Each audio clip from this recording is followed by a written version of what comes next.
first thing we did back in April last year was create our strategic direction, and our vision is to have efficient care for cancer patients, and the number one improvement priority we had was to have more focus on patients. I think the team felt a bit like a data entry team when I came into post, and they wanted to be more involved with the patients' pathways.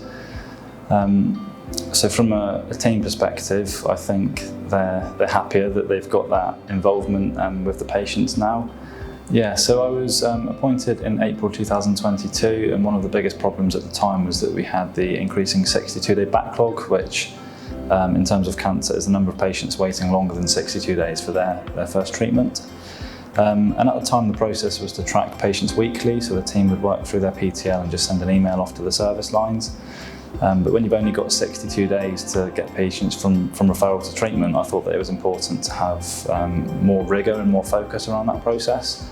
So I worked with the team in our forum meetings and collaborated with them to kind of define our daily tracking process. We worked with the performance information team, and they built some business intelligence into our PTL so that in our tracking comments we could assign a responsibility to whoever was responsible for the patient's care at a certain point in their pathway.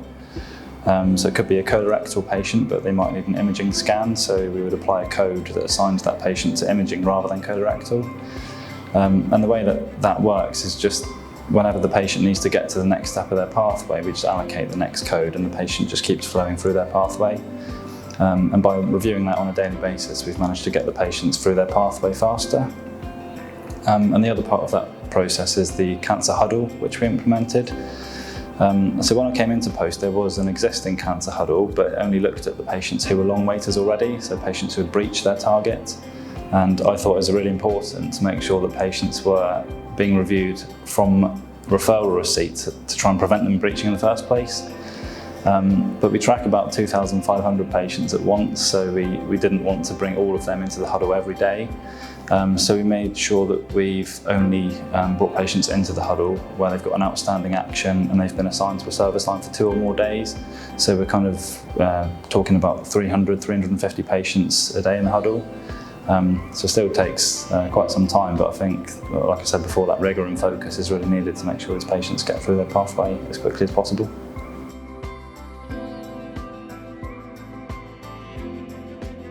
Roughly between 300 to 600 patients, so on a Monday it tends to be more busy because of the weekend, patients sort of tip over. So today, for example, there was 625 patients, but then at the end of last week there was 370 patients, so it can vary between those amount of patients. Again, overall I think it's a really good process. I mean, the process was implemented just before I started. I've been doing this since February now, and you know, I've really got stuck into it, and again, doing it every day, I just know what patients I'm looking at, know what I need to do to escalate and action on those patients. So overall I think it's a really good process for our patients.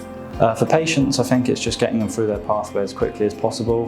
We can see the 62-day backlog reducing, so we were up at around 300 patients, and now we're down to about 160 patients, so that is reducing. Our trajectory is to get to 152 patients by March 2024, and we're on target to do that. So yeah, definitely positive for patients. Daily tracking, I personally feel, is better. It feels like you have, as a coordinator, more control over the patients that you are dealing with. Instead of sending a PTL out once a week, you're checking it daily. You're putting patients to the next step a lot quicker than you would have before. So it just feels like there's more patient focus, and that the patient is the most important person in that process. So I feel proud to be a Cancer Pathway Coordinator in the Cancer Services team. A lot of patients don't even know we exist, so we're kind of behind the scenes, doing our best, putting them patients first every day, and just pushing them through their pathway to make sure they get what they need when they need in a timely fashion.